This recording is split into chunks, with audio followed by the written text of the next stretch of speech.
जय गुरुदेव, जय महाकाली। आप सभी साधकों का जय महाकाली ज्योतिषम तंत्र निवारण केंद्र के आपके अपने चैनल पर स्वागत है। आज प्रमुख रूप से एक विशेष साधना, एक ऐसी साधना जो आपकी हर पल सुरक्षा करेगी, प्रतिक्षण आपके साथ रहेगी। खास तौर से वे लोग जो जीवन में हमेशा ही समस्याओं को झेलते रहते हैं, जिन पर कोई तंत्र बाधा है या गंभीर ग्रह बाधाएं हैं, उन्हें अवश्य ये साधना करनी चाहिए। जिनका बार बार नुकसान हो जाता है, शारीरिक रूप से जो लोग प्रताड़ित है, शरीर में तकलीफ रहती है, कोई न कोई गंभीर प्रयोग किसी पर हुए हैं, गंभीर बीमारियों से ग्रस्त हैं, लंबे समय से नहीं जा रहे, वे लोग इस साधना को अवश्य करें। जो लोग खुद इस काम को करते हैं, जो लोगों को ठीक करते हैं, ओझा आदि का काम करते हैं, वे इस साधना को सिद्ध करके और इस साधना का प्रयोग अपने यजमान को ठीक करने के लिए भी कर सकते हैं। बहुत ज़बरदस्त साधना है। ज़्यादातर जब हम उग्र साधनाएं करते हैं या फिर मारण जैसे गंभीर प्रयोग किए जाते हैं, उनको काटे जाते हैं, तो दक्षिण मुखी शक्तियों का ही प्रयोग किया जाता है, उनकी ही सहायता ली जाती है। दक्षिण मुखी होकर इन शक्तियों के माध्यम से कार्य किया जाता है, क्योंकि दक्षिण मुखी होने पर यह अति उग्र होती है और प्रचंड वेग के साथ कार्य करती है। उन्हीं में से दक्षिणोमुखी भैरव साधना। भगवान भैरव के कई स्वरूप हैं, 52 भैरव कहे गए हैं, अष्ट भैरव, महाकाल भैरव, शमशान भैरव, पाताल भैरव, आकाश भैरव, कंकाल भैरव, रुरु भैरव, कारा भैरव, गोरा भैरव, क्षेत्रपाल भैरव, चंड भैरव, रुंड भैरव। भैरव के कई स्वरूप हैं। बहुत से लोग कंफ्यूज होते हैं कि वो भैरव में कौन से भैरव की साधना करें, तो लोगों को आवश्यकता के अनुसार भैरव साधना करनी चाहिए। पहले भी वीडियो में बता चुके हैं। यदि तंत्र बाधा आ रही है तो आप तंत्र बाधा या शत्रु बाधा है तो दक्षिणोमुखी भैरव का प्रयोग करें, उनकी सहायता लें, उनकी साधना करें। विक्रांत भैरव की साधना करें। राजनीति आदि में ऊपर उठने के लिए, शत्रु षड्यंत्रों से बचने के लिए विक्रांत भैरव साधना करें। बहुत मानसिक तनाव में रहते हैं, मानसिक तनाव से दूर होने के लिए उन्मत्त भैरव की साधना करें। गंभीर कोई आपके ऊपर प्रयोग हुए हैं, गंभीर तंत्र प्रयोग हुए हैं, तो उसके लिए दक्षिणमुखी भैरव की साधना करें। हालांकि शत्रु पर वार करने के लिए और गंभीर प्रयोगों को काटने के लिए शमशान भैरव और कंकाल भैरव का प्रयोग किया जाता है, लेकिन हर व्यक्ति या हर सामान्य साधक भी, सामान्य व्यक्ति तो छोड़ दो, सामान्य साधक भी शमशान भैरव या कंकाल भैरव साधना के विषय में ना ही सोचे तो बेहतर होता है, क्योंकि इसको गुरु के मार्गदर्शन में ही करना चाहिए। उनसे इसके विषय में अच्छे से समझकर आज्ञा लेकर ही साधना को करना चाहिए। आप नॉर्मली करेंगे तो समस्याएं उठाएंगे, कोई शारीरिक दिक्कत हो जाएगी या आर्थिक समस्याओं में ऐसे ग्रस्त होंगे कि बड़ी तकलीफ हो जाएगी। उदाहरण के लिए एक साधक थे, उन्होंने धूमावती साधना घर पे कर ली, और वैसे वे एक नहीं, वैसे कई हैं, लेकिन एक साधक का उदाहरण आपको दे रहे हैं कि उन्होंने धूमावती साधना घर पे कर ली और तब से दरिद्रता को झेल रहे हैं। क्यों? क्योंकि उन्होंने साधना के समय संकल्प ही गलत ले लिया। धूमावती साधना का संकल्प हमेशा लिया जाता है कि हे माता धूमावती, आप हमारे जीवन के दुख, दरिद्र, तकलीफ और समस्त प्रकार के दुष्प्रभाव और पीड़ाओं को समेटकर अपने सुपड़े में भर के ले जाइए। बोला जाता है ले जाइए। जब माता आती भी है तो उनसे कहा जाता है कि हे माता, आप हमें सर्व प्रकार की सिद्धियों से विभूषित कर दीजिए। हे माता, आपकी कृपा से हमें अमुक अमुक सिद्धियों की तत्काल प्राप्ति हो, आप ऐसा आशीर्वाद देकर जाइए। क्या बोला जाता है? ऐसा आशीर्वाद देकर जाइए। तो साधनाओं में कौन सी शक्ति के लिए कौन से शब्दों का प्रयोग करना है, ये भी मुख्य होता है, और ये गुरु मार्गदर्शन से ही सारी चीजें प्राप्त होती हैं।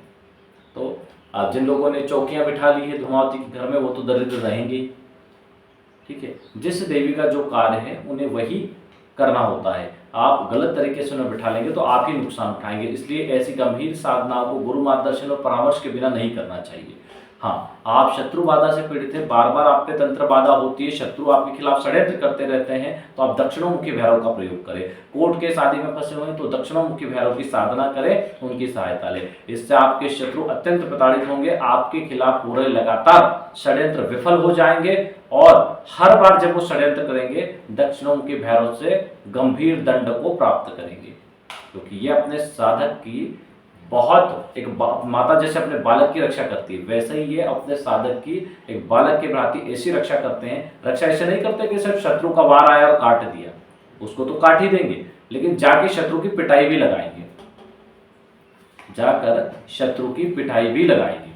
ऐसा शत्रु जो आपको प्रताड़ित कर रहा है उसको दंड भी देंगे किसी न किसी प्रकार से। वो गंभीर, वो जितनी बार आप पे प्रयोग करेगा उतनी बार उसको लगेगा और आपके शत्रु को लगेगा कि शत्रु आप पे प्रयोग करता है और आप कोई ना कोई प्रयोग उस पर करवाते हो, तो वो हमेशा जीवन भर इसी भ्रम में रहेगा कि आप उस पर कोई प्रयोग करा रहे हो, जबकि आपने तो इस साधना को केवल एक ही बार किया और उसका प्रभाव जीवन पर्यंत बना रहता है। हालांकि किसी भी इष्ट शक्ति को अधिक शक्तिशाली बनाने के लिए नियमित रूप से उसके मंत्र जप, हवन, क्रिया आदि की जाए, भोग आदि दिया जाए, तो वो शक्ति और ज्यादा प्रभावी रूप से आपका कार्य करती है। बहुत से तांत्रिक होते हैं, कहते हैं हमें किसी के पास गए थे, बहुत से लोगों के फोन आते, साहब हम किसी गुरु के पास गए थे दीक्षा लेने, उन्होंने हमें बांध दिया, हमारी ऊर्जा को खींच लिया। देखो, इन चीजों को आपको समझना होगा। आप अपनी शक्तियों से ज्यादा, अपनी साधना से ज्यादा यदि दूसरों को महत्व दोगे या अपने से बढ़ के दूसरों को मानोगे तो समस्या आपके प्रति दुर्भाव रखता है, या आपने अपनी शक्तियों का बखान वहां पे कर दिया तो बिल्कुल आपको तकलीफ होगी। आप वहां जिस कार्य के लिए जा रहे हैं उसी कार्य पे बात करिए। आप मत बताइए कि आपने कौन सी साधना की है, क्या सिद्धि की है, क्या कुछ किया है। वो समर्थ होगा तो जान लेगा, या फिर आपकी कोई कमी होगी तो बता देगा। आपको वहां बताने की क्या जरूरत है। आप जब वहां पे अपने सारा बखान कर देते हो तो ये दिक्कत होती है कि वो आपकी सिद्धि या साधना को कैसे न कैसे करके वहीं रोकने का प्रयास पूरा करेगा। और जब आप किसी की शरण में गए तो वो आपको कुछ भी गलत खिला पिला सकता है, कुछ भी कर सकता है। तो बहुत सारी चीजें हैं, इन चीजों को समझ कर ही साधना करें अपनी आवश्यकता के अनुसार। पॉइंट पे आते हैं कि आवश्यकता के अनुसार साधना, जैसे डिप्रेशन में उन्मत्त भैरव साधना की जाती है, धन प्राप्ति के लिए स्वर्णाकर्षण भैरव की साधना की जाती है। अलग अलग भैरव साधनाएं अलग अलग उद्देश्यों की पूर्ति के लिए की जाती है। हालांकि स्वर्णाकर्षण भैरव का मंत्र इतना बड़ा है कि लोग डरते उनसे करने से, लेकिन हम ये कहते हैं ज्यादा बड़ा मत करो, 11-11 दिन का प्रयोग कर लो, 5 माला सुबह, 6 माला शाम को कर लो, 11-11 माला मंत्र का प्रयोग करो। स्वर्णाकर्षण भैरव आपको धन प्राप्ति अवश्य ही करवाएंगे। जो व्यक्ति लक्ष्मी साधनाएं करना चाहता है उसे भैरव में स्वर्णाकर्षण भैरव करना चाहिए, यक्षों में कुबेर साधना करनी चाहिए, यक्षणियों में रुद्रयामल तंत्र की धंधा यक्षणी साधना करनी चाहिए, योगिनियों में सोनावती और कनकावती साधना करनी चाहिए, अघोर में अघोर लक्ष्मी साधना करनी चाहिए। अगर समुद्री चीजों में बात की जाए तो स्थिर लक्ष्मी साधना और कल्प प्रयोग दक्षिणवर्ती शंख पे करना चाहिए। उसे अष्ट लक्ष्मी और सहस्त्र लक्ष्मी साधना अवश्य करनी चाहिए। नागों में अगर की जाए तो नागेश साधना और अष्ट नागिनी साधना करनी चाहिए। तो बहुत सारी गंधर्वों में धन देने वाली साधनाएं करनी चाहिए, यक्षों यक्षणियों में धन देने वाली साधना करनी चाहिए, लेकिन जो प्रमाणिक हो, जो भूत डामर तंत्र, रुद्रामल तंत्र या गुरु मुख से मिली हुई हो, उन्हीं साधनाओं को। कई बार आप लंबे समय से किसी मंत्र को करते रहते हैं, वो काम नहीं करता तो उसका शुद्धिकरण करे, शोधन करे, उसकी विधि भी हमने चैनल पे दी। ठीक है, चलिए, बताने के लिए तो हर बार बहुत सारी बातें होती है, लेकिन अब आ जाते हैं पॉइंट पर। दक्षिणोमुखी भैरव साधना का विधान आप नोट कर लीजिए। उससे पहले जो लोग अपना कुंडली विश्लेषण करवाना चाहते हैं, क्योंकि कुंडली विश्लेषण बहुत जरूरी होता है साधनाओं के क्षेत्र में, इससे आपको ये पता चलता है कि आपको क्या साधना करनी है, इष्ट देवी देवता कौन है, दोष कौन से जिनकी वजह से साधना सिद्ध नहीं हो रही, किसकी वजह से असफलता मिल रही है, क्या बात है कि आपको मान सम्मान नहीं मिलता, कौन से दोष और ग्रह कारक है और उनका निवारण कैसे किया जाए। ये सारी चीजें कुंडली विश्लेषण से आप प्राप्त करके इनका निवारण कर सकते हैं, उपाय आदि करके, और आगे बढ़ सकते हैं। कुंडली विश्लेषण के लिए अपना नाम, जन्म तारीख, जन्म का समय और जन्म स्थान नीचे दिए गए नंबर पर व्हाट्सअप कर दें। उसका शुल्क 501 रुपये है। उसी नंबर पर फोन पे, पेटीएम, गूगल पे करके उसका स्क्रीनशॉट व्हाट्सअप करें। अकाउंट नंबर चाहिए तो आप वीडियो के डिस्क्रिप्शन से ले सकते हैं। जिन लोगों के पास कुंडली नहीं है या जिनके पास है भी और जिन्होंने कुंडली विश्लेषण करवा लिया, वो भी ओरा स्कैनिंग करवा सकते हैं, और जिनके पास जन्म तारीख, समय, स्थान नहीं है, वो भी ओरा स्कैनिंग करवा के अपनी डिटेल जान सकते हैं, ग्रह दोष आदि के बारे में जान सकते हैं, चक्रों के बारे में जान सकते हैं, रत्न कौन से धारण करना है, ग्रहों की स्थिति क्या है, उपाय क्या करना है, कोई तंत्र टोना टोटका तो नहीं है, बंधन आदि दोष है तो उनके निवारण क्या है, वो सारी चीजें ओरा स्कैनिंग में आपको पता चलती है। उसके लिए ओरा स्कैनिंग करवाने के लिए अपने सर से पैर तक की फोटो भेजें। अंगूठी, ताबीज, जूते, चप्पल पहने हो तो निकाल दें और सर से पैर तक की एक फोटो भेज दें। उस फोटो के साथ सीधे हाथ की हथेली की फोटो भेजें। अगर पुरुष है तो, स्त्री है तो उल्टे हाथ की हथेली की फोटो। फोटो खींचते समय अंगूठी, ताबीज और जूते, चप्पल, ये 3 चीज नहीं पहननी। कोई कला वाला हो तो ठीक है, चलेगा, ठीक है, कपड़े पहनना है, बाकी अंगूठी, ताबीज, जूते, चप्पल नहीं पहनना है। वो फोटो, उसका शुल्क 1100 रुपये, वो डाल के उसका स्क्रीनशॉट व्हाट्सएप कर दे तो ओरा स्कैनिंग हो जाएगी। चलिए, सबसे पहले आप दक्षिणोमुखी भैरव का चमत्कारिक अभूतपूर्व मंत्र नोट कर लीजिए, बोलकर नहीं बताएंगे। मंत्र को नोट करिए जो इसका मुख्य मंत्र है और जिसका बीज मंत्र ब्रह्म है। नोट करिए।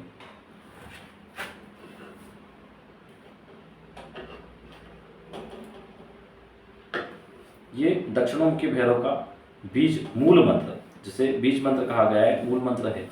3 बीज मंत्र ब्रह्म बीज मंत्र के साथ संपुटित और पूर्ण प्रभावी है। इसके लिए आपको महाभैरव यंत्र की आवश्यकता पड़ेगी, एक तांत्रुक्त नारियल की आवश्यकता पड़ेगी, काल गुटिका की आवश्यकता पड़ेगी। ठीक है। इसमें आपको सरसों के थोड़े दाने, काली मिर्च, आम की सूखी लकड़ी, घी, सिंदूर यह हवन सामग्री में है। यह आपको पहले इकट्ठा कर लेना है। बुधवार को या फिर मार्गशीर्ष कृष्ण पक्ष को, आप जिसमें मार्गशीर्ष में बुधवार आए तब, या काल अष्टमी को, काल भैरव अष्टमी को, इसको आप प्रयोग कर सकते हैं। ये 3 जो है दिन का प्रयोग है। रात्रि में अगर नहीं कर सकते हो तो दिन में कर ले, कोई दिक्कत नहीं, उसे दिन में ही करना चाहिए। किसी कारण उस दिन में ना कर पाए तो फिर इसको आप किसी भी, जैसे काल भैरव अष्टमी को ना कर पाए तो किसी भी सिद्धि योग में आप कर लें। रात्रि को करें तो 10 बजे से 12 बजे के बीच में करें, दिन में करें तो भी इसी टाइमिंग करें। दोनों में इसको आप दोनों टाइमिंग में इसको कर सकते हैं। इस साधना में दक्षिण दिशा की ओर मुंह करके काले आसन पर बैठ जाएं, काली धोती पहन लें, गुरु चादर है तो ओढ़ लें। सामने एक छोटी सी चौकी पर चावल की ढेरी, एक बाजोट लगाए लकड़ी का, उसके ऊपर एक कपड़ा बिछा दें और उसके ऊपर एक चावल की ढेरी बना लें और उस पर महाभैरव यंत्र स्थापित कर दें। यंत्र को स्थापित करने के बाद सामने चावल की 3 ढेरियां बनाएं और तीनों पर गुटिकाएं स्थापित करें। इन्हें काल गुटिका बोलते हैं। काल गुटिका स्थापित कर दें जो अकाल मृत्यु से बचाती है, राज्य वैभव देती है और शत्रु भय की निवारक है। फिर ओम सर्व भय नाशय में नमः, इस मंत्र का उच्चारण करके यंत्र और उन तीनों गुटिकाओं पर कुमकुम से तिलक कर दीजिए। फिर पूजन पश्चात यंत्र पर धीरे धीरे चावल चढ़ाइए। ओम अकाल मृत्युहाराय नमः, ओम सर्व विघ्नोपशांतये नमः, ओम दुरितनाशाय नमः, ओम भव भीतिहराय नमः, ओम शांतोप्रदाय नमः। इस प्रकार चावल चढ़ाते चढ़ाते मंत्र बोल दें। हमने तेज बोले, आप आराम से बोलें। इसके बाद पुष्पों की वर्षा करें यंत्र और गुटिका पर, जिससे सौभाग्य आदि की प्राप्ति हो। पुष्प वर्षा के समय भी मंत्र बोलें, भैरवाय नमस्तुभ्यं सर्व सौभाग्यदायिने पुष्पांजलिर्मया दत्ता स्वीकुरुष्य दयामणा। मंत्र को बोलते हुए पुष्प चढ़ा दें। फिर दोनों हाथ जोड़कर भगवान भैरव का ध्यान करें। ओम तीक्ष्ण दष्टम महाकाय कल्पांत दह नोपम भैरवाय नमस्तुभ्यं सर्व कामार्थ सिद्धते। और इसके बाद छोटा सा एक हवन कुंड ले ले, वो तांबे या मिट्टी का होना चाहिए, और सूखी लकड़ी प्रज्वलित करके हवन सामग्री घी में मिला दें। हवन सामग्री आप चाहे तो काले तिल भी ले सकते हैं, और हवन सामग्री का पैकेट आता है वो भी ले लें। और जो सामग्री को मिक्स करने के बाद अग्नि प्रज्वलित करें, अग्नि को प्रणाम करें। 11 मंत्र गणेश मंत्र के, 11 गुरु मंत्र की आहुति दे दें। और उसके बाद ओम भम भैरवाय नमः, इस मंत्र की 108 आहुति दें। आखिरी में 5 आहुति काली मिर्च से और 31 आहुति सरसों से दें। फिर तांत्रुक्त नारियल को सिंदूर से रंग कर उस पर मौली बांध दें। 21 बार मूल मंत्र पढ़कर आहुति दे दें। 21 बार मूल मंत्र पढ़ दें ओम भम भैरवाय नमः के साथ में। जो नीचे ओम मूल मंत्र दिया हुआ है, जो स्टार्टिंग में हमने बताया था ब्रह्म बीज मंत्र के साथ, उसको 21 बार पढ़कर उस तांत्रिक नारियल की भी आहुति दे दें। इसके बाद 10 मिनट मंत्र, जो मूल मंत्र है वो 10 मिनट खड़े होकर एकाग्रचित्त होकर आप 10 मिनट तक इसका जप कर लें। जब आपका मंत्र जप हो जाए उसके बाद नीचे बैठकर 31 माला इसी मंत्र की, काली हकीक माला से मंत्र जप कर लें। जप करने के बाद यंत्र, गुटिका और माला को चावलों के साथ नदी में विसर्जित कर दें। घर आकर हाथ पैर अच्छी तरह धो लें। कुत्ते को रोटी खिला दें। आप देखेंगे इसके प्रभाव से मृत्यु भय, राज्य भय, भूत प्रेत बाधा, तंत्र बाधा, किसी भी प्रकार का भय हो समाप्त हो जाएगा। यह प्रयोग अपने आप में अद्वितीय प्रामाणिक है। गृहस्थ इस प्रयोग को कर सकते हैं, सन्यासी कर सकते हैं, किसी के लिए इसकी रोक नहीं है। और ये प्रयोग प्रतिवर्ष करने से और इस मंत्र का जाप लगातार करने से इसका प्रभाव लगातार बढ़ता जाएगा। कोई भी साधना आपने एक बार की है तो आपको वर्ष में एक बार उसको अवश्य दोहरा लेना चाहिए, ताकि आपको उसके पूर्ण लाभ मिलते रहेंगे। ऐसी चमत्कारिक साधना जो एक दिवसीय हो, बहुत गुरु कृपा से प्राप्त होती है। हमें प्राप्त हुई और हमने आप तक पहुंचाया, साधना के गुण भेद जानने के बाद, ताकि आप भी इस साधना का लाभ ले सकें। जय गुरुदेव, जय महाकाल।